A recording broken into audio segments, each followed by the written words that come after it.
ভালোবাসার সীমানা পেরিয়ে লেখনীতে প্রিয় স্মিতা তেহেজি প্রায় পর্ব সংখ্যা 52।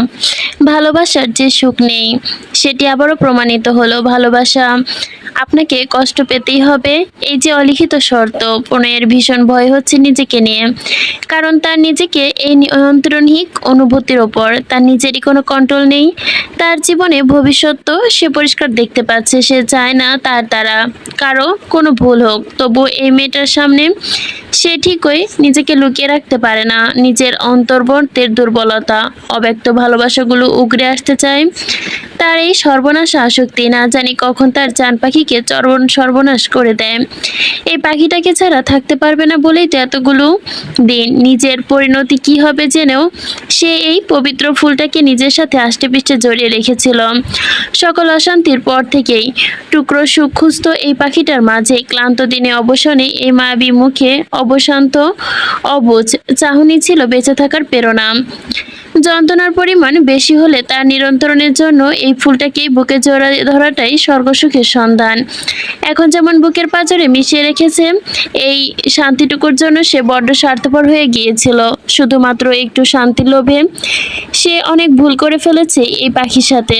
যা কিছু হয়েছে তে এই পাখিটাও তো কোনো দোষ নেই, তবে সে কেন এই নরক তুল্য যন্ত্রণা বুকে জড়ে থাকবে? তাই যা হওয়ার হয়ে গেছে। তবে আর নয়, নিজের কষ্ট হবে বলেই সে আর স্বার্থপর হয়ে থাকতে পারবে না। নিজের ভালোবাসার ভবিষ্যতে সে নিজের হাতে অনিশ্চয়তার দিকে ঠেলে দিতে পারবে না। এবার আর নিজেকে কথা নয়, অনেক স্বার্থপরতা সে দেখে ফেলেছে ইতিমধ্যেই। আর নয়, আর কোনো মানসিক শাস্তি সে খুঁজবে না। সকল শান্তি, যন্ত্রণা, অবসাদ, অশান্তি এই জান যতদিন সইতে পারবে ততদিনই পৃথিবীর আলো দেখবে, নিঃশ্বাস নেবে। প্রিয়তার বুকে মুখ লুকিয়ে এখনো ফুপিয়ে যাচ্ছে কোন এক অজানা কারণে। ভীষণ ভয়ে মন খারাপ হচ্ছে তার। প্রণয় ভাই তার সাথে এমন কেন করেন? কেন সেই মানুষটাকে কিছুতেই বুঝে উঠতে পারে না? কেন এই মানুষটার এত রহস্যময় লাগে? এই মানুষটার ভালোবাসায় যেন তার কাছে আস্ত এক গোলক ধাঁধা। সবকিছু কেমন জানি ঘোলাটে, অস্পষ্ট, বড় অদ্ভুত, বৈচিত্র্যময়। কখনো হাসার, আবার কখনো কাঁদার। এত বছর একসাথে থেকে এই জন্মের পর থেকে দেখা যায় এই প্রিয়তা এই মানুষকে চিনতে পারবে না। কোনটা তার ভালোবাসা, কোনটা তার অনুভূতি বুঝতে পারে না সে। প্রিয়তা প্রণয়ের বুকে নাকের পানি, চোখের পানি মুছে দিয়ে বিড়বিড় করে বলল, আপনি, আপনার ভালোবাসা একটুও বুঝতে পারি না প্রণয় ভাই। আপনার ভালোবাসা কখনো কখনো মনে হয় আপনি আমাকে একটুও ভালোবাসেন না। আপনার থেকে বেশি আপন আমার কেউ নেই। আপনার থেকে বেশি ভালো আমাকে কেউ এই দুনিয়াতে বাসে না। ভীষণ রকম ভালোবাসেন আপনি আমাকে। মনে হয় যেন আমি আপনার সব অবয়ব। কখনো কখনো মনে হয় আপনি আমাকে কোনোদিনও ওই চোখে দেখেননি। আমি আপনার কাছে স্রেফ একটা মায়া, অভ্যাস, অসহ্য যন্ত্র, আবার যত্নশীল দায়িত্ব, ভালোবাসা নই। তখন আমার মন বলে আপনি আমাকে ভালোবাসলেন, কিন্তু মস্তিষ্ক বলে আপনি যদি কখনো বাসতেন তাহলে কি অন্য কাউকে বিয়ে করতে পারতেন? আপনি তো বাড়ির প্রত্যেকের সামনে স্পষ্ট জানিয়ে দিয়েছিলেন আপনি বড় আপুকে ভালোবাসেন, বিয়ে করতে চান। বাড়ির কেউ তো কখনো আপনাকে এক বিন্দু জোর করেনি প্রণয় ভাই। আপনি বলেছিলেন বড় আপু আপনার ভালোবাসা। আমিও তো দেখেছি আপনি বড় আপুকে কত ভালোবাসেন, আপনাকে কত সুন্দর, আপনাদের কত সুন্দর সুখের সংসার। সেখানে আমার জায়গাটা কোথায়? কোথাও না। আপনি আমাকে ভালোবাসতে পারবেন না, তাহলে মাঝে মাঝে এমন কেন করেন? আমি গুলিয়ে যাই প্রণয় ভাই। মাঝে মাঝে আপনার অদ্ভুত কিছু আচরণ, অদ্ভুত দু একটা কথা আমাকে এলোমেলো করে দিতে মিনিট মাত্র সময় নেয় না। স্পষ্ট আমি তিলে তিলে গড়া ধৈর্যের পাহাড়ে চূর্ণ বিচূর্ণ হয়ে যায়। আপনি আপনার খেয়াল খুশি মতো কখনো আমাকে কাছে টেনে নেন, কখনো দূরে সরিয়ে দেন। কেন প্রণয় ভাই, কেন? আমি আসলে আপনার কে? যখন মনে হয় আপনি আমাকে ভালোবাসেন তখনই মনে পড়ে যায় আপনি অন্য কারো। আপনি কোনোদিন আমার হবেন না, আমি কোনোদিন আপনাকে পাবো না। আপনি আমার সেই ক্লান্তিক পুরুষ যে বাস্তবে কোনোদিন আমার হবে না। তাই আমি আমার ভাগ্যকে মেনে নিয়েছি প্রণয় ভাই, কিন্তু আপনি প্রতিবার আমাকে এলোমেলো করে দেন। আমি আর এই দুর্ঘটনায় থাকতে পারছি না প্রণয় ভাই। প্রণয়ের শরীরের সাথে লেপ্টে থাকা প্রণয় নারী দেহের সেই মাতাল করা মাদকীয় সুঘ্রাণ খুব কাছ থেকে পাচ্ছে সে, যার জন্য প্রণয়ের একটু ছাড়তে ইচ্ছে করছে না। এভাবে থাকতে ইচ্ছে হচ্ছে অনন্তকাল। আচমকাই কক্ষের সব লাইট জ্বলে উঠল। আলো চোখে পড়তেই ধ্যানভগ্ন হলো দুজনেই। প্রণয় এবার হুঁশ ফিরল যেন। একটু আগে সে প্রিয়তার সাথে ঠিক কি করেছে, সে আবারও আবেগের বশে প্রিয়তাকে কি বলে দিয়েছে, কিভাবে নিজের অনিয়ন্ত্রিত অনুভূতিগুলো জাহির করেছে প্রিয়তার সামনে। প্রিয়তা নিশ্চয়ই এখন এই সকল কথা মর্মত্ব উদ্ধার করতে বসে পড়েছে। তাই প্রিয়তার ভাবনা বাড়তে দিল না প্রণয়। ঝাটকা মেরে প্রিয়তাকে নিজের বুক থেকে দূরে সরিয়ে দিয়ে আচমকাই নিজেও প্রিয়তা থেকে 2 কদম পিছিয়ে গেল। মুখে ফুটিয়ে তুলল সেই চিরচেনা গাম্ভীর্য। কাঠকট্ট চেহারার আড়ালে লুকিয়ে ঢাকা পড়ল কিছুক্ষণ আগের সেই কাতর প্রেমিক পুরুষ। তার সকল অসহায়ত্ব, দুর্বলতা, ভালোবাসা সব যেন এক নিমিষেই উপড়ে গেল। সেকেন্ডের মধ্যে রং পাল্টালো সে। প্রিয়তাও তো পুরাই হতভম্ব। নিরাপদ দূরত্বে দাঁড়িয়ে আবারও প্রিয়তার মুখের দিকে দৃষ্টিপাত করলো প্রণয়। চোখে তার অদ্ভুত অনুভূতি শূন্য। প্রিয়তার চোখে মুখে সেই চূড়ান্ত আকর্ষণ। কোমলতায় প্রণয়কে পুনরায় কাবু করতে চাচ্ছে। তবে এবার আর প্রণয় সেই ফাঁদে পা দিল না, নিজেকে সামলে নিল।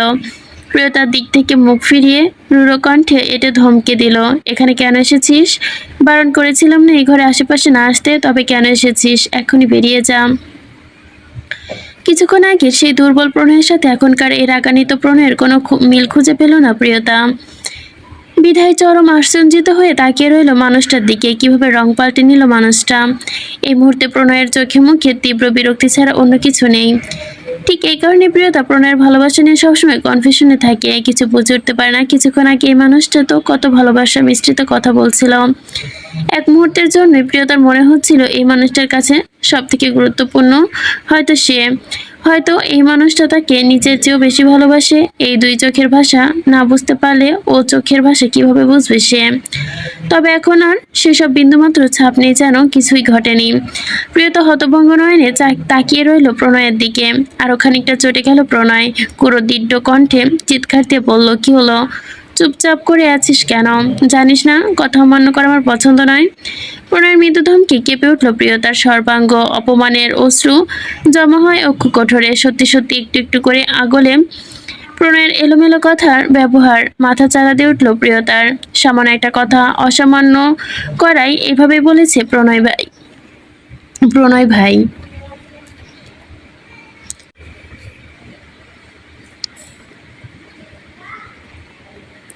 প্রিয়তার খুবই খারাপ লাগলো। বিষয়গুলো নিজ মনে ভাবতে থাকলো সে। সত্যি সত্যি একটু আবার রয়ে গেল প্রণয়ের এলোমেলো কথা আর ব্যবহারগুলো ভাবার জন্য। প্রিয়তা টলমতে চোখের মনি থেকে ধক করে উছলে পড়লো প্রণয়ের বুক। দুর্বল অনুভব হলো ভীষণ। তবুও সেটা প্রশ্রয় না দিয়ে কটকক্ষ কণ্ঠে বলল, আজকে প্রথমবার ভুল করেছিস, তাই ক্ষমা করে দিলাম। নেক্সট টাইম এমনটা হতে না দেখি যেন। নাও গেট লস্ট। প্রিয়তা অভিমানের পাল্লা যেন আরো ভারী হলো। সে জল চোখে একবার প্রণয়ের দিকে তাকিয়ে ঘর থেকে ছুটে বেরিয়ে গেল। প্রিয়তা যেতেই প্রণয়ের বুকে চিরে অসহায়ত্ব দীর্ঘশ্বাস বেরিয়ে এলো। সাথে সাথে ফর্সা চামড়া গলগল করে যেন রক্ত বেরিয়ে আসতে চাইছে। নিজের আখের খলস ঝাড়তে সে হাত মুঠো করে সজোরে ঘুষি মারল পাশের শক্ত সিমেন্টের দেওয়ালে। সাথে সাথে ফর্সা চামড়া ছিঁড়ে গলগল করে রক্ত বেরিয়ে আসছে। কিছুক্ষণ আগে তার কৃতকর্মের জন্য প্রণয় রাগ আর আফসোস দুটোই হচ্ছে। সে কপালে হাত রেখে পাশের কাউচে বসে পড়ল। নিজেকে বড় অসহায়ত্ব লাগে তার। সে নিজের কষ্ট, যন্ত্রণা, ভালোবাসা কোনোটার ওপরই নিয়ন্ত্রণ রাখতে পারে না। না চাইতে উল্টাপাল্টা আচরণ করে ফেলেছে সে 2 হাতে কপাল চেপে ধরল। কি করব আমি? আর মাত্র 1 মাস বাকি। এই 30 দিনের মধ্যে কিভাবে কি করব? আমি যদি নিজের ইমোশনের ওপর এভাবে কন্ট্রোললেস হয়ে পড়ি, তাহলে কিভাবে আমি আমার রক্তচাবাকে একটা উজ্জ্বল ভবিষ্যতের দিকে এগিয়ে দিব? আমার দুর্বল মুহূর্তে করা উল্টাপাল্টা আচরণ ওর মনের ওপর ভারী প্রভাব ফেলছে। এমন চললে ও কোনো না কোনো দিন আমাকে ভুলতে পারবে না। এভাবেই দূরে গেলেও মুভ অন করতে পারবে না। অসহায় কণ্ঠে বলল প্রণয়। নিজে একা বাঁচতে শিখে যান। পরনির্ভরশীলতা ছেড়ে আত্মনির্ভরশীল হও। তাহলে আমার মতো কারো নিঃসঙ্গতা তোকে পোড়াবে না। কিন্তু তুই আমাকে ছাড়া বাঁচতে শিখে গেলে আমি কিভাবে বাঁচবো? এসব ভাবলেই তো নিঃশ্বাস নিতে পারি না আমি। প্রণয় প্রচণ্ড ডিপ্রেশনে ফিল করলো। সব দায়িত্ব, যন্ত্রণা, অসহায়ত্ব তাকে যেন গ্রাস করছে ক্রমশ, ধীরে ধীরে। লোকালয় থেকে বেশ দূরে জনমানবহীন এক নিস্তব্ধ নদীর পাড়ে এসে থমকালো প্রণয়ের প্রাইভেট কার। চারপাশে নিঃসার নীরবতা ঘনিয়ে আসছে রাতের অন্ধকারে, ধীরে ধীরে যেন গিলে নিচ্ছে পুরো পৃথিবীটাকে। কোথাও কোনো শব্দ নেই, শুধুমাত্র পার মুহূর্ত গা ছমছমে নিস্তবতা। বুক চিরে ভেসে আসছে খরস্রোতা নদীর কলকলিয়ে শব্দের মৃদু গুঞ্জন। প্রণয় গাড়ির দরজা খুলে বাহিরে পা বাড়াতেই এক ঝলকা ধমকা শীতল হাওয়া এসে তাকে ছুঁয়ে দিয়ে গেল, মিলিয়ে দিয়ে গেল যেন কোনো অলস সত্তা প্রণয়ের অস্তিত্বকে এক মুহূর্তের জন্য থমকে দিয়ে গেছে। প্রণয় ধীর ধাপে এগিয়ে গেল নদীর পাড়ে, চোখের সামনে টলমলে শিশিম কালচে জল তার বুকের ভেতরে বিষাদে ডুবে জ্বলন্ত আগুনের মতোই। প্রণয় কিছুক্ষণ দাঁড়িয়ে থেকে চুপচাপ তাকিয়ে রইল কালো নদীর জলের দিকে। অধিশপ্ত জীবনের বোঝা তার গলার ফাঁসি দড়ির মতোই ঝুলছে। প্রণয়ের ক্লান্ত সত্তার প্রতিটা নিঃশ্বাসে একটাই প্রশ্ন, মৃত্যু কবে আসবে, কবে মুক্তি মিলবে এই বিভীষিকাময় জাহান্নাম তুল্য দুনিয়া থেকে।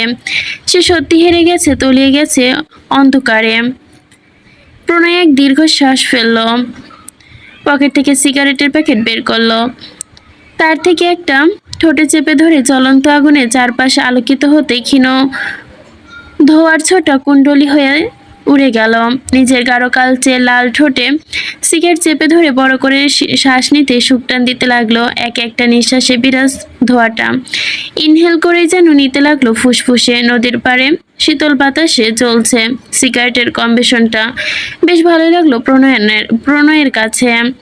প্রণয় তো সেই মিষ্টি ঠোঁটের স্বাদ পেতে গেছে, তাই এখন আর এই সিগারেটের স্বাদ আগের মতো ভালো লাগে না। সেজন্য সিগারেট প্রণয়ের নিকট কার্যক্ষমতা অনেকটা হারিয়ে ফেলেছে, তাই ব্যর্থ হচ্ছে বুকের যন্ত্রণা ধোঁয়াটা টেনে নিতে।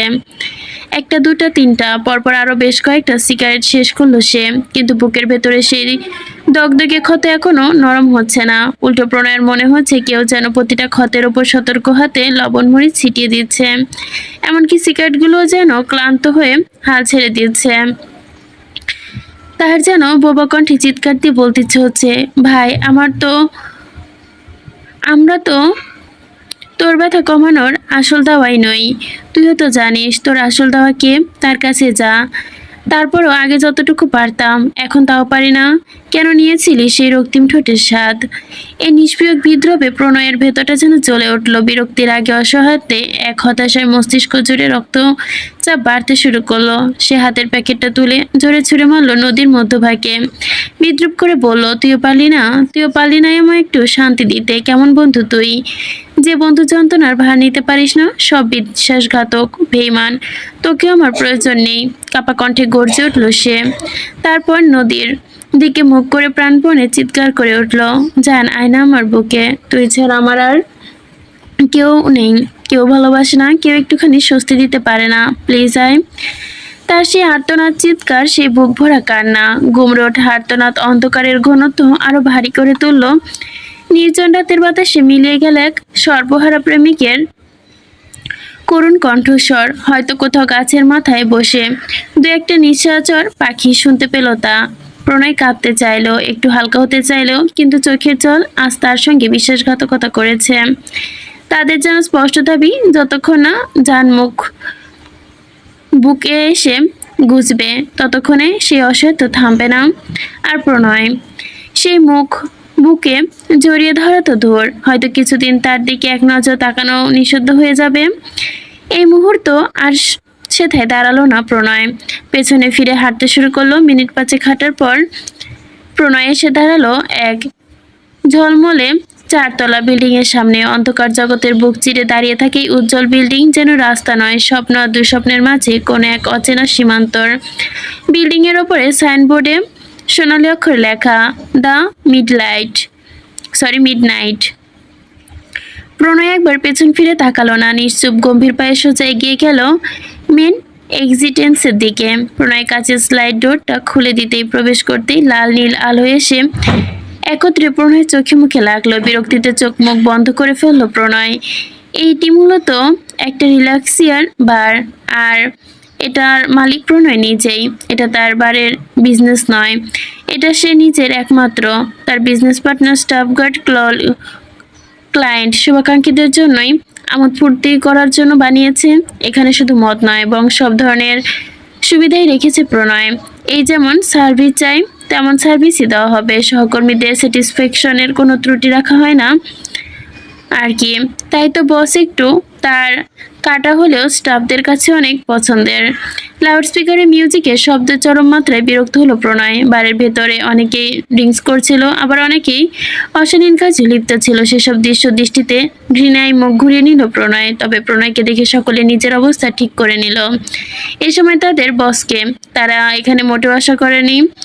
তার সেকেন্ড পেরোনোর আগেই মিউজিকে জুড়ে শব্দ বন্ধ হয়ে গেল। প্রণয়ের চোখে এক প্রকার ঝড়ের বেগে ছুটে এলো জাভেদ। স্যার কেমন সময় এখানে দেখে চোখ দুটো যেন কদবেলের মতো বড় বড় হয়ে ঝুলে আছে তার। সে মুখে হা করে তাকিয়ে স্যারের দিকে, কারণ স্যার তো এখানে থাকার কথা না, এখন কখনো আসেন না। জাভেদ বিষময় সূচক পয়সাও পাত্তা দিল না। প্রণয় নিজের মতো এগিয়ে গিয়ে বার কাউন্টারের দিকে। শুধু জাভেদ না, উপস্থিত সকলেই তাকিয়ে বসকে এখানে দেখে চোখ বড় বড় করে ফেললো। কারণ তাদের বস খারাপ হতে পারে, কিন্তু চরিত্রহীন কখনো না। পাপিষ্ঠ, নিঃশব্দে এক শুদ্ধ পুরুষ।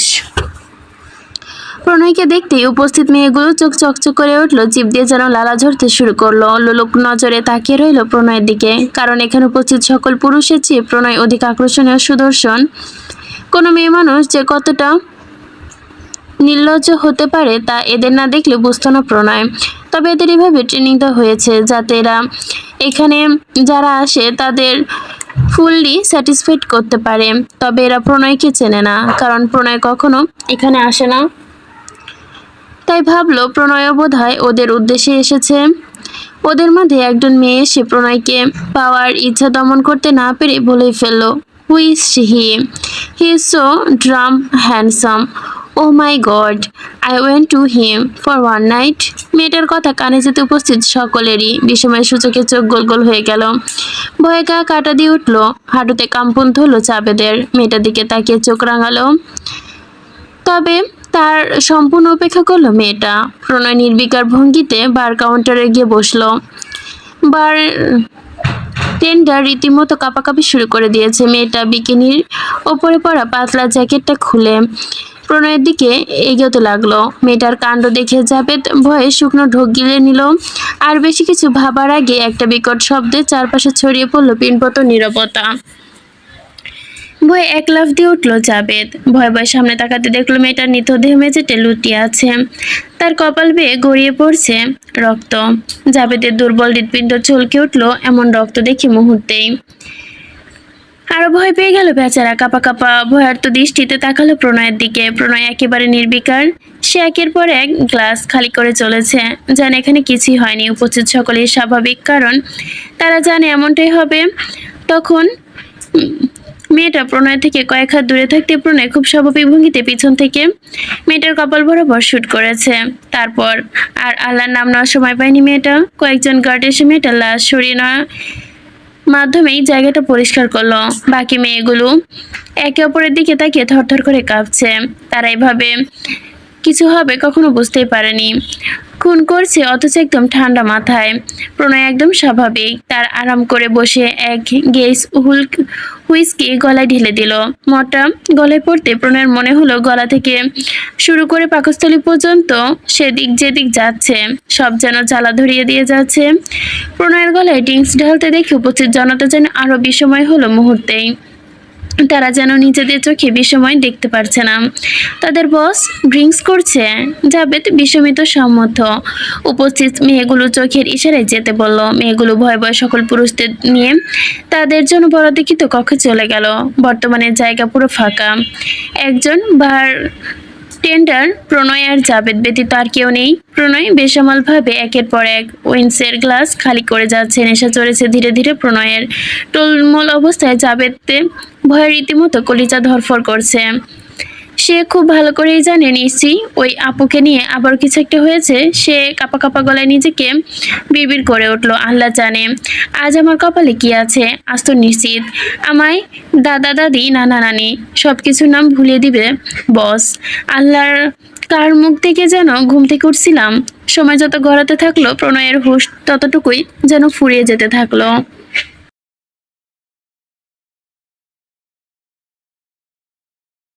সে যেন এক নিঃশব্দে গ্লাসে গ্লাসে উইন শেষ করে যাচ্ছে। ড্রিঙ্ক সার্ভ করতে করতে বারটেন্ডার ছেলেটা একরকম দিশেহারা। প্রণয় আরেক গ্লাস উইন্স গলায় ঢেলে বিড়বিড় করে উঠল, চল পাখি, তোকে নিয়ে অনেক দূরে হারিয়ে যাই, যেখানে আমাদের কেউ খুঁজে পাবে না, শুধু তুই আর আমি থাকবো, আমাদের কেউ চিনবে না।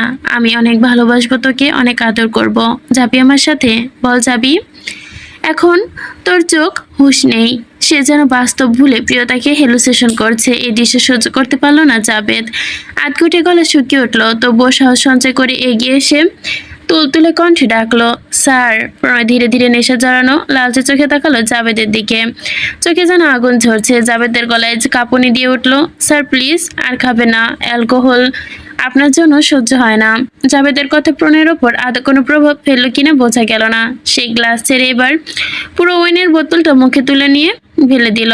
ঢক ঢক করে গলা দিয়ে নামছে বোতলের পাম্পলস। আরো আতঙ্কিত হয়ে উঠল জাবেদ। প্রণয়ের টলমলি অবস্থা বুঝাই যাচ্ছে, অ্যালকোহল ভালোভাবেই রক্তে মিশে যাচ্ছে। এবার আর বেশি দেরি করলে জাবেদ একটু সহ্য করতে পারল না। প্রণয়ের হাতে শ্যাম্পেনের বোতলটা আটকে ধরলো, আর নয় স্যার প্লিজ। কিন্তু ততক্ষণে যেন আগুন জ্বলে উঠেছে প্রণয়ের ভেতরে। সে গর্জে ওঠে, জাবেদের হাত থেকে বোতল ছিনিয়ে নিয়ে পুরো শক্তি দিয়ে মার্বেল মেঝেতে ছুঁড়ে মারল। সেকেন্ডের মধ্যে কাচের বোতলটা শত টুকরো হয়ে চূর্ণ বিচূর্ণ হয়ে ছড়িয়ে পড়লো মেঝেতে। ভয়ে পিছিয়ে গেল জাবেদ, সঙ্গে বারটেন্ডার ছেলেটাও। জাবেদ ভয়ে বাড়িয়ে দিতেই প্রণয় এবার আরেকটা আশ্চর্যজনক কাণ্ড করলো। আচমকা জাবেদকে জড়িয়ে ধরলো প্রণয়। হঠাৎ স্যারের এমন অদ্ভুত আচরণে হতভম্ব হয়ে গেল জাবেদ। তাকে জড়িয়ে ধরে করুণ করতে আর্তনাদ করলো প্রণয়। এবার যেন বিস্ময়ে অন্তর হইল না জাবেদের। ও কি সম্ভব? এদের মতো জঘন্যতম নিকৃষ্ট হৃদয়হীন মানুষও বুঝি কাঁদতে পারে, জানা ছিল না জাবেদের। প্রণয় জাবেদকে জড়িয়ে ধরে আর্তনাদ করে ব্যাকুল কণ্ঠে বলল, আমাকে ওর মতো করে একটু শান্তি খুঁজে দিতে পারবে জাবেদ? আমাকে ওর কথা ভুলে থাকার একটা উপায় এনে দিতে পারবে? অথবা ওষুধ এনে দিতে পারবে যা খেলে আমার ওর কথা মনে পড়বে না? বলো না জাবেদ, কে আছে, কার কাছে আছে, কোথায় গেলে পাবো আমি সেই অমূল্যবান বস্তু যা পেলে আমি ওকে ভুলে থাকতে পারবো? ওকে দেখতে ইচ্ছে হবে না, ওর কথা মনে পড়বে না।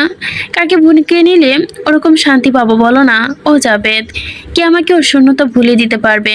বলো না, কিভাবে ওকে ছেড়ে বাঁচবো একটু বলো না?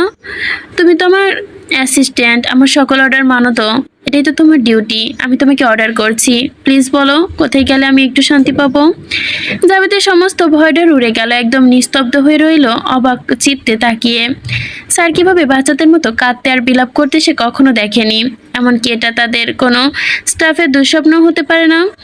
কাঁধে তো তারা, যাদের মন থাকে এসব প্রাপিষ্ট লোকেদের মন বলে আবার কিছু আছে নাকি? হাস্যকর অথচ কতটা নিষ্পাপ একটা মুখ। তার দেখেই মনে হচ্ছে এক ধরনের শান্তি নেমে আসছে। কে বলবে মানুষটা এই প্রাণ জুড়ানো চেহারাটা নিয়ে একটা কুৎসিত চেহারার মানুষ লুকিয়ে আছে? কে বলবে এই মানুষটা আন্তর্জাতিক মাপের ক্রিমিনাল? তার নামে শত শত কেস ফাইল হয়ে পড়ে আছে বিশ্বের বিভিন্ন দেশে। কেউ দেখলো না, কেউ বুঝলো না এই মানুষটা দেশের ও দেশে কত বড় শত্রু। একজন ঠান্ডা মাথার সন্ত্রাসী কতটা নৃশংস। গত 2 বছরে সে কত শত মানুষকে গণহত্যা চালিয়েছে তা কারো ধারণার বাহিরে। একবার চলে হুঁশ থাকে না তার মাথায় রাগ। কারো কারো প্রাণ তখন তারা ঠিক নেয়। এরা শিকারী প্রজাতির মানুষ। এরা হয়তো প্রণয়ের রক্ত দোষ। সে না চাইতো পশুত্ব নিকৃষ্টতা হিংস্রতা তার ভিতরে চলে এসেছে তার রক্ত প্রবাহিত হয়ে। সে শিকদার বংশের বংশধর। এসব না থাকলে বরং আশ্চর্যই লাগতো জাবেদের কাছে। লোকে বলে না মানুষের রক্ত কথা বলে, প্রণয়ের ক্ষেত্রেও ঠিক তেমনটাই। এই মানুষটা কত শত মেয়েকে জোর করে বিদেশে পাচার করেছে, অপহরণ করেছে, ধর্ষণের শিকার করেছে। সংখ্যা এত বিশাল যে জাবেদ তাদের হয়তো গুলিয়ে ফেলবে। এই বাড়িতে এই চৌহদ্দিতে কত অসহায় নারী ইজ্জত কেড়ে নিয়েছে তারও কোনো হিসাব নেই। প্রতিটা দিন শত শত নারী শিশু অপহরণ, কত শত মায়ের বুক খালি। প্রতিদিন কত কত নিরীহ মানুষ খুন হচ্ছে। আরো কত দেশে কত শত কোটি টাকা ডলারের কালো ব্যবসার কারসাজি চলছে, আন্দাজ করাও যায় না। বাংলাদেশ সহ বিশ্বের বড় বড় 40টা দেশের পুলিশ তাকে পাগলা কুত্তার মতো খুঁজছে। এত নিকৃষ্ট মানুষের মনেও নরম জায়গা আছে তাহলে, যেখানে ঘা লেগেছে বলে সে কাছে। সত্যি বলতে এত নিকৃষ্ট হওয়ার পরও জাবেদ নিজের বসকে ঘৃণা করতে পারে না।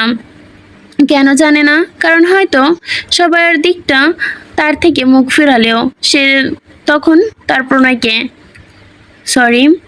কারণ সবাই যখন তার দিক থেকে মুখ ফিরিয়ে নিয়েছিল, তখন প্রণয় তাকে আশ্রয় দিয়েছিল, চাকরি দিয়েছিল, নিজের ছোট ভাইয়ের মতো ট্রিট করেছিল। তবে সেই টিমের অনেকে প্রণয়কে অত্যন্ত ঘৃণা করে, শুধু প্রণয়ের মায়ায় চুপ থেকে।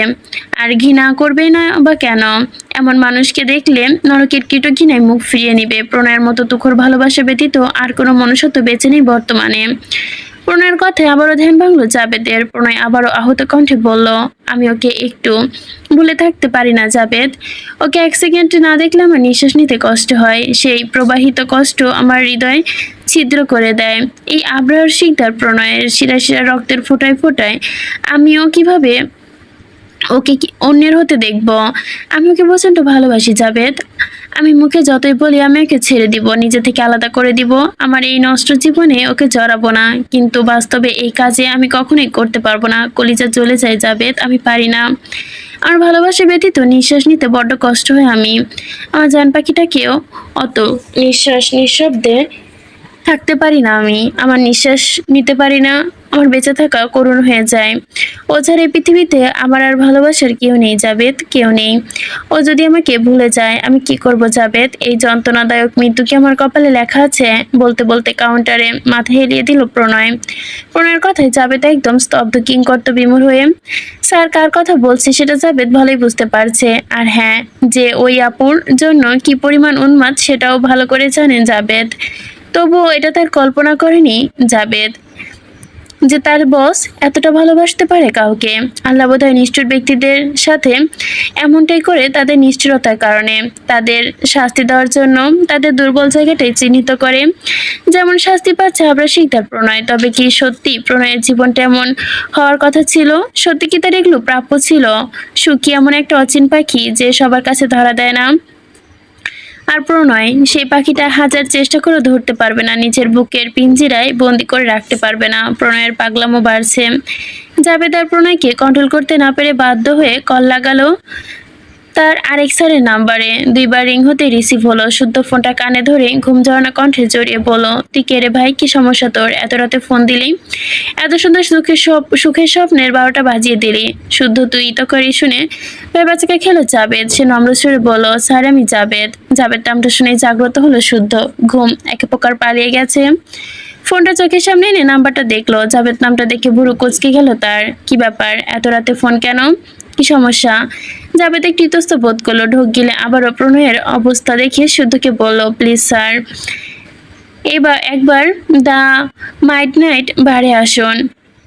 মাইডনাইট বার নামটা শুনতেই ঘৃণায় নাক মুখ কুঁচকে ফেলল শুদ্ধ। মুখ তেতো হলো তার। উচ্চ স্তরে বলল, হোয়াট? তোর মাথা ঠিক আছে যাবে? তুমি রাত বিরাতে আমাকে ফাইজলাম করতে ফোন করেছো? আমি এত রাতে ওই নোংরা জায়গায় যাব কেন? তুমি জানো ভালো মতোই ওইসব পতিত এলাকা ডক্টর আবুদ চৌধুরী শুদ্ধের পা রাখে না। জাবেদ একটু অনুরোধ করলো, প্লিজ স্যার একটু আসুন। ASR এর অবস্থা ভালো না। প্রণয় নামটা কানে আসতেই বিষময়ে শুদ্ধ অবাক হয়ে গেল। ধরফর করে উঠলো শোয়া থেকে, চিৎকার দিয়ে বলল, হোয়াট? প্রণয় এখানে কেন? জাবেদ ঢোক গিলে পুরো ব্যাপারটা এক্সপ্লেন করতে শুরু করলো। সাথে সাথে শুদ্ধের চেহারার এক্সপ্রেশন পাল্টে গেল। সে দ্রুত বিছানা থেকে উঠে লাফিয়ে নামতে নামতে বলল, হোয়াট? ওয়েট ওয়েট ওয়েট, আমি এখনই আসছি। আমি না আসা পর্যন্ত তুমি ওকে দেখে রেখো বলে ফোন কেটে দিল। ওইভাবে গায়ের কোনো ট্রাউজার টি শার্ট নিয়েই বাসা থেকে বেরিয়ে গেল সে। তখন ড্রয়িং রুমে প্রিয়তা, পরিণীতা, প্রেরণা, অরণ্য, সমুদ্র আড্ডা দিচ্ছিল। তন্ময় ধীরা পাশে সোফায় ঘুমাচ্ছিল। শুধুভাবে রাতে হন্তদন্ত হয়ে বেরিয়ে যেতে দেখে অবাক হলো ভাই বোনেরা। অরণ্য ভুগুজাকে প্রেরণাকে বলল, কেসটা কি বলতো? প্রেরণা স্বাভাবিকভাবে বলল, নিশ্চিত কোনো পেশেন্টের এমার্জেন্সি হয়ে গেছে। ওরা তাই ধরে নিল। আবারও আড্ডে মনোনিবেশ করলো। হাই স্পিডে 2 ঘন্টা রাস্তা 40 মিনিটে পাড়ি দিল শুদ্ধ। গাড়ি থেকে নেমে হন্তদন্ত হয়ে বাড়ির ভেতর প্রবেশ করলো। প্রণয়ের নেশায় ধুম হয়ে তুঙ্গে। মুখ দিয়ে কোনো রকম কথা বের হচ্ছে না তার। আর যা বেরোচ্ছে সব জড়িয়ে যাচ্ছে। তো বসে একের পর এক ওয়াইন্সের গ্লাস গলায় ঢালছে। জড়সড় হয়ে পাশে দাঁড়িয়ে আছে জাবেদ। শুদ্ধের দিকবিদিকি ভুলে দৌড়ে এসে প্রণয়ের কাছে। প্রিয় বন্ধুর এমন অবস্থায় আঁতকে উঠল সে। ভীষণ ব্যথায় জর্জরিত হলো। শুদ্ধকে দেখে ছুটে এলো জাবেদ। করুণ মুখে অসহায়ত্ব বলল, প্লিজ ওনাকে নিয়ে যান। শুদ্ধ শুধু একবার তাকালো জাবেদের দিকে, অতঃপর জাবেদকে ছেড়ে দিয়ে প্রণয়ের কাছে গেল। প্রিয় বন্ধুর মনের দহন অনুভব করতে পারে শুদ্ধ, কেমন অসহায়ত্ব সে গ্রাস করছে তাকে। সে এক পলক প্রণয়ের দিকে তাকিয়ে প্রণয়ের পাশে টুলে বসে পড়ল। প্রণয়ের কাঁধে হাত রেখে ডাকলো, ভাই। প্রণয় রক্ত চোখে তাকালো শুদ্ধের দিকে। শুদ্ধ এখানে দেখে প্রণয়ের মেজাজটা যেন হুট করে আগুন ধরে গেল। জড়িয়ে যা কণ্ঠে জিজ্ঞেস করলো, তুই এখানে কি করছিস? জানিস না এটা পতিতালয়ের থেকে কম কিছু না? তোকে না আমি সব জানিয়ে দিয়েছিলাম তুই স্মোকিং টিঙ্কিং করবি না, কোনো নারীর আশপাশে থাকবি না। আমার রক্তচাপাকে পাওয়ার জন্য তোকে শুদ্ধতম পুরুষ থাকতে হবে। কেন চরিত্রহীন কারো হাতে আমি আমার জানকে তুলে দিব না? প্রণয়ের কথায় শুদ্ধ কোনো প্রকার প্রত্যুত্তর করলো না। তার ভেতরটা চলছে অসহায়ত্বের শিকলে হাত পা বন্ধি যেন তার। শুধু প্রণয়ের হাতের হুইস্কির গ্লাসটা নিজের হাতে নিতেই গলায় ঢেলে দিল। শুধু রেহেন কাণ্ডে আরেক দফা হতভম্ব হলো জাবেদ। সে কি এক পাগলকে সামলাতে আরেক পাগলকে ডেকে নিয়ে এসে বিপদে পড়লো নাকি? পরে এখন তো একজন, একটু পরে দুজনকে সামলাতে হবে তার। আল্লাহ, শত্রু এমন বস না দিক যেন। শুদ্ধ এক নিঃশ্বাসে বেশ কয়েকটা গ্লাস খালি করে থমকালো। প্রণয়ের দিকে ফের তাকিয়ে বলল, খুব যন্ত্রণা হচ্ছে তাই না ভাই? বুকের বাম পাশে টোকা দিয়ে বলল, এখানে খুব ব্যথা হচ্ছে। প্রণয় ভুরু কুঁচকে শুদ্ধের দিকে তাকিয়ে উপহাস কণ্ঠে বলল, মজা দেখতে এসেছিস? প্রণয়ের দিকে তাকিয়ে মৃদু হাসলো শুদ্ধ। ওয়াইনের গ্লাসে চুমুক দিতে দিতে বলল, মজা দেখার হলে আরো কতভাবে দেখতে পারতাম। প্রণয় জবাব দিল না, আগের মতোই গ্লাসে মন দিল। শুদ্ধ কিছুক্ষণ দম নিয়ে বলল, এখন যত যন্ত্রণা হচ্ছে বিশ্বাস কর আমার ঠিক ততটাই হতো। এখন তুই যে যন্ত্রণায় জ্বলে পুড়ে সহ্য করতে পারছিস না, আমিও জ্বলেছি। একটা না দুইটা না, 12টা বছর এই যন্ত্রণায় আমি কুরে কুরে মরেছি, তবুও বদ্ধ করে তাতে দাঁত পিষে হজম করে গেছি। বাংলাদেশে পা রাখিনি। তুই তো তাও দেখতে পাস, স্পর্শ করতে পারিস, অনুভব করতে পারিস, কিন্তু আমি ছোঁয়া তো দূর। 12 বছর নয়ন ভরে একবার দেখতে পর্যন্ত পারি না। খুবই যন্ত্রণা হতো বিশ্বাস কর। ভীষণ যন্ত্রণা হতো, একটা রাতও ঘুমাতে পারতাম না। প্রতি রাত একা ছটফট করতাম, তবুও তোদের কারোর সাথে সম্পর্ক রাখিনি। প্রণয় নিষ্পলক চোখে তাকালো। শুদ্ধের সেই দৃষ্টিতে দীর্ঘশ্বাস ফেলে বলল, কারণ তুই আমার সুইটহার্টকে ভালোবাসতিস, ভীষণ আদরে যত্নে রেখেছিলিস। তুই ছিলি তার কাছে একদম নিরাপদ। তবে আমি কেন আমার একতরফা ভালোবাসার দাবি জানাবো? কেন আমার প্রিয় দুজন মানুষের জীবন নষ্ট হতে দিব? আমার কাছে ভালোবাসা ছুঁয়ে দেওয়া জরুরি ছিল না। তাকে আমি দূর থেকে ভালোবেসে যেতাম, আজীবন নীরবে নিঃশব্দে। প্রণয় নীরবে তখন তাকিয়ে রইল। শুধু এক সেকেন্ড দম নিয়ে আবারও কয়েক গ্লাস গলায় ঢেলে বলল, তাহলে ভাবছিস কেন? আবারও ফিরে এলাম। প্রণয়ের ওয়াইনটা খেতে নিচ্ছিল, কিন্তু শুদ্ধের কথায় থমকে গেল। গ্লাস নামিয়ে ভুরু কুচকে তাকালো শুদ্ধের দিকে। শুদ্ধ কয়েক সেকেন্ড প্রণয়ের দিকে জিজ্ঞাসক দৃষ্টিতে তাকিয়ে বলল, তোর কি মনে হয় আমি তোর থেকে ওকে ছিনিয়ে নিতে এসেছি? প্রণয় উৎসাহ নিভে গেল, কারণ সেসব জানে না, তাই কোনো উৎসাহ পেল না। তবে শুধু থামলো না, মাথা দুলিয়ে, হ্যাঁ আমি এটা মানি। আমি ওর বেলায় বড্ড স্বার্থপর। ওই চাঁদের মতো মুখটা দেখলে আমার সব গুলিয়ে যায়। নিজের কথা ঠিক মতো বলতে পারি না। এর মানে এই না যে আমি শুধু ভালোবাসি বলে তোর থেকে ওকে ছিনিয়ে নিচ্ছি। আমি একতরফা ভালোবাসা চাপিয়ে দেবো তোদের দুজনের ওপর, আর এটা তো তুইও কোনো দিন মেনে নিতি না। তাই নিজের ভালোবাসা নিয়ন্ত্রণ করে রাখতে পারতি না, থাকতে পারতি না ওকে ছাড়া। এসব করে আমি তোর থেকে তোর ভালোবাসা ছিনাচ্ছি না, আমি তোকে তোকে থেকে ওকে সরিয়ে নিচ্ছি, কারণ তুই ওর জন্য নিরাপদ নেই। বর্তমান পরিস্থিতি দাঁড়িয়ে তুই ওর জন্য যতটা ভরসাযোগ্য, তার থেকে হাজার গুণ বেশি বিপজ্জনক, প্রাণঘাতী। তোর সাথে যদি আমি ওকে থাকতে দিই, তাহলে আজ নয়তো কাল প্রহেলিকা ওকে মেরেই ছাড়বে। ওর যে পরিমাণ হিংসা আমার সুইটহার্টের ওপর, ও নিজের লাইফের সমস্ত অপূর্ণতার জন্য আমার সুইটহার্টকে দায়ী করে। এর মাঝে এতটা বিপজ্জনক যে তোর সাথে দেখা করতে ওকে কিডন্যাপ পর্যন্ত করেছিল, টেরারিস্ট দিয়ে অপহরণ করতে গিয়েছিল শুধু তোকে পাওয়ার জন্য। যে কোনো সীমা অতিক্রম করে গেছে সে, যে কোনো মুহূর্তে সকল তথ্য ফাঁস করে দিতে পারে। তখন তুই কি করবি? She is mentally unstable. আর প্রিয়তা ভয়ঙ্কর মৃত্যু তুই নিজের চোখে দেখতে পারবি না, আটকাতে পারবি না, আমিও দেখতে পারবো না, আমিও আটকাতে পারবো না। নিঃস্ব হয়ে যাবো আমরা দুজন। তার থেকে ভালো তুই দূরে থাক, ওর থেকে দূরে থাক, এটাই ভালো।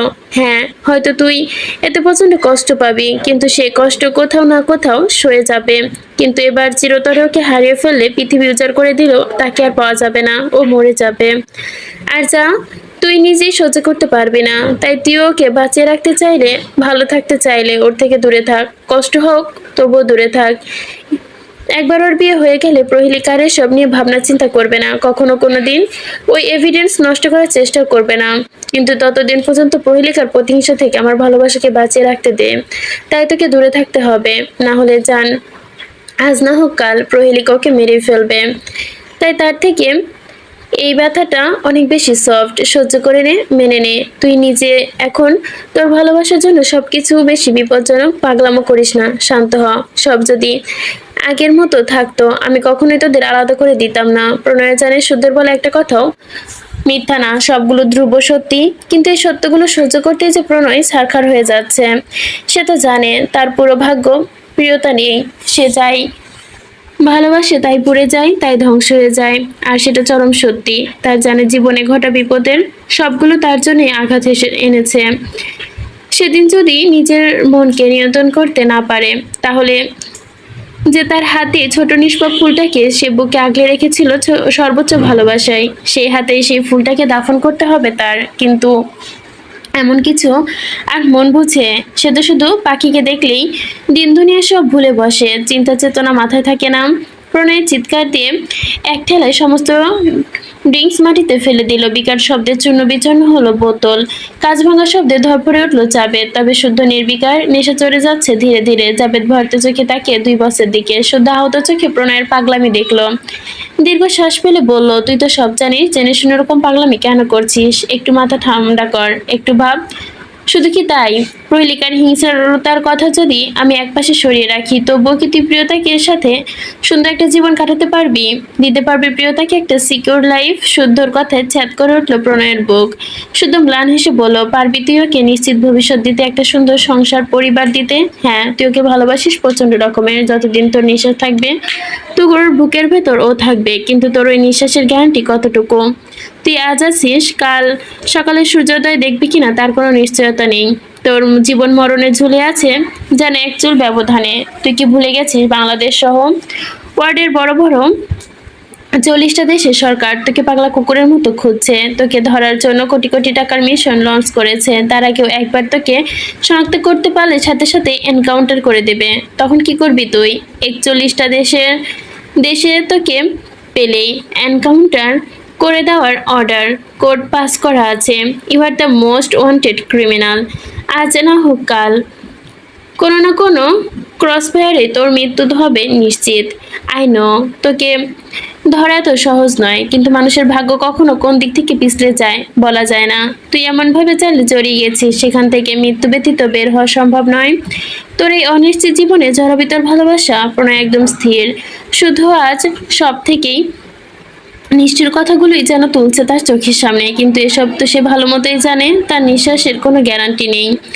তাই তার সব দিক থেকে বিবেচনা করে নিতে হয় তার প্রাণকে। কারণ ওই পাখিটা একটুও যন্ত্রণা পেলে মরেও শান্তি পাবে না প্রণয়।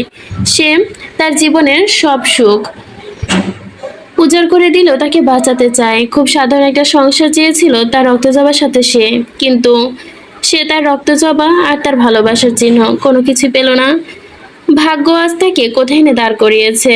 তাই সে শত কষ্ট হলেও এখানটা উদ্দেশ্য নষ্ট করতে দিবে না। শুদ্ধের বিশ্বাস, সে নিজের যত্ন করা আদরের পাখিকে অন্যের হাতে তুলে দিলে সে ঠিক থাকবে। বুকে ঢুকরে ফেলতে ইচ্ছে করছে, ভালোবাসার চাদরে মুড়িয়ে নিতে ইচ্ছা করছে। তখন এই পাখিটা অন্য কাউকে দিয়ে দিতে হবে ভাবলে বুকের যন্ত্রণা মরে যায়। সে বড্ড অসহায় হয়ে ওঠে। তখন মন চায় তার প্রাণ পাখি যেন সুখে থাকে, কেবল তার সাথে থাকে, হাসতে থাকে, কেবল সময় কাটাতে থাকে। কিন্তু তাতে সম্ভব না। সে অন্য কাউকে ভালোবাসবে, অন্য কাউকে নিয়ে সংসার করবে, অন্য কারো বউ হবে, এসব প্রণয় দুঃস্বপ্নে ভাবতে পারে না। নিঃশ্বাসটা যেন গলার কাছে ফাঁসের দড়ির মতো আটকে যায় তার। নিজেকে নিয়ন্ত্রণহীন লাগে তার। এই হিংস্রতা যেন কখন মনে পড়ে অন্য কাউকে তার প্রাণকে বুকে জড়িয়ে ধরবে, তখন নিজের হাত নিজের জানটাকে মেরে ফেলতে মন চাইবে তার। উফ। শিকদারদের অবৈধ ব্যবসা প্রণয়ের হাত ধরে আন্তর্জাতিক মাপে পৌঁছেছে। ওই একদানা পাপকে প্রণয় এক সমুদ্র পাপে পরিণত করেছে। সাদমান শিকদার তাকে পাপের রাস্তা ধরালেও প্রণয় সেই পাপের অতল গহ্বরে হারিয়ে গেছে। পৃথিবীর বড় বড় দেশের প্রতি মাসে শুধু তার আন্ডারে একশো যুবতী, নারী শিশু পাচার হয়, অবৈধ অস্ত্র মাদকের ব্যবসা সারা বিশ্বে ছড়িয়ে পড়েছে, আর তা ক্রমশ উচ্চারে বৃদ্ধিও পাচ্ছে। আর্গন ট্রাফিং রুট বাড়ছে, বিশ্বের বিশাল অংশে টাকা জালিয়াতি, আর সবকিছুর মাস্টারমাইন্ড এএসকে। পুরো 41টা দেশের সরকার শত চেষ্টা করেও এএসকে কে ধরতে পারছে না, আটকাতে পারছে না বিশাল অংশের পাচার। আজ শুধুমাত্র এসকে ধরার জন্য যৌথ প্রচেষ্টা চালাচ্ছে, কারণ প্রণয় শিকদার তাদের চিন্তা ভাবনার অনেক ঊর্ধ্বে। সে অতিমাত্রায় সাধারণ একটি জীবনযাপন করে একান্নবর্তী বিশাল পরিবারের সাথে। যাই হোক, এত বড় মাপের কোনো ক্রিমিনাল এভাবে ওপেনলি ঘুরে বেড়ায় না, আর এটাই হচ্ছে সরকারের সব থেকে বড় ভুল ধারণা। আর জাবেদ তো বললই, অমন চেহারা কারোর মনে হবে না যে সে অপরাধ করতে পারে। আর কালো ব্যবসায়ীরা পাশাপাশি প্রণয়ের সাদা ব্যবসাও আছে, আর তাও চড়চড় করে শীর্ষে উঠছে। তাই পেছনের অন্ধকার দিকটা কারো দৃষ্টি পড়ে না, এমনকি প্রণয় শিকদার নিজেও চাইলে তা খুঁজ বের করে কোনো সরকারের পাপের কর্ম না। সাদমান শিকদারও জানে না প্রণয়ের বর্তমান পরিস্থিতি সম্পর্কে। তিনি শুধু জানেন উনার ছেলে উনার গুটি কয়েক অসৎ বিজনেস সামলাচ্ছে, কিন্তু সে যে আকাশ ছুঁয়ে ফেলেছে এ ধারণা তার নেই। শুদ্র প্রণয়ের মনের পরিস্থিতি বুঝলো, দীর্ঘশ্বাস ফেললো। দূরে থাক ভাই, প্লিজ দূরে থাক। আমিও জানি ও তোকে অনেক ভালোবাসে। তুই দূরে থাকলে আমি চেষ্টা করব যাতে ও তোকে ভুলে থাকতে পারে। প্রণয় নিষ্পলক চোখে তাকিয়ে রইল শুদ্ধের দিকে।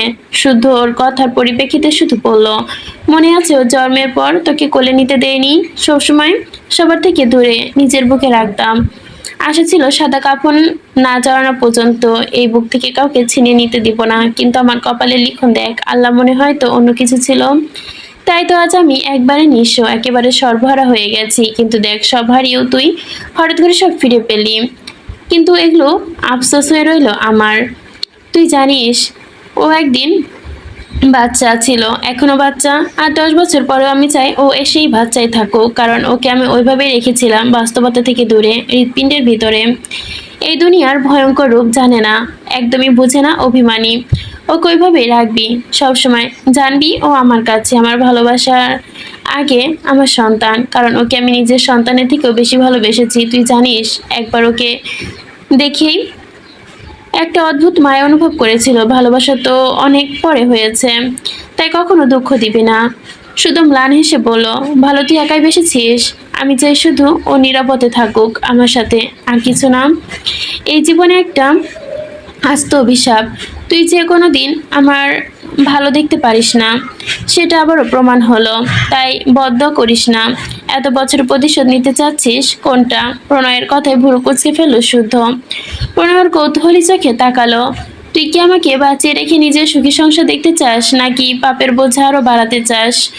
আমি পৃথিবীর একদিন বেশি বাঁচা মানে আরো কত মায়ের বুক খালি হওয়া, কত নারীর জীবন নষ্ট হওয়া। আমার একটা দায়িত্ব আছে শুদ্ধ, সেদিন সেটা থেকে যেদিন মুক্তি পাবো, সেদিন আমি নিজেকে আত্মসম্মান করব। কর্স ফায়ারিং এর প্রয়োজন বলে পড়বে। প্রণয়ের কথায় আবারও শুদ্ধ অসহায় চোখে তাকালো প্রিয় বন্ধুর দিকে। সত্যি তার জীবনটা মস্ত অভিশপ্ত। ঘরে অভিনয়, বাইরে অভিনয়, জীবনে এক ফোঁটা মানসিক শান্তি নেই। আর কতটুকু সহ্য করতে পারে একটা মানুষ? সবকিছুতেই শুধু কাটা আযুক্ত বিষালো ঘাত। 2 বছর আগে সে কত নাটক করে কাঠ পুড়িয়ে প্রহেলিকাকে বোকা বানিয়েছিল, মিথ্যা বিয়ের নাটক সাজিয়েছিল যাতে প্রিয় বন্ধুকে ওই নাগিন বিয়ে করতে হয়। কিন্তু সে ভেবে পুনরায় বুক চিরে দীর্ঘ শ্বাস ফেরিয়ে আসে শুদ্ধের। সে আবারও প্রণয়ের দিকে চাইলো। প্রণয় একের পর এক বোতল খালি করেই যাচ্ছে। যতই খারাপ হোক, সে কখনো চায় না তার বন্ধুর একটু ক্ষতি হোক। বুকের ভেতরটা যেমন ছ্যাদ করে উঠলো। অন্য পাশে তার ছোটবেলার বন্ধু, কিন্তু এক পাশে তো তার ভালোবাসা। নিয়তি আজ তাদের কোথা থেকে কোথায় এনে দাঁড় করিয়েছিল। মাত্র একটা ষড়যন্ত্র তাদের সবার জীবন যেন তাসের ঘরের মতোই উল্টাপাল্টা করে দিয়ে গেছে।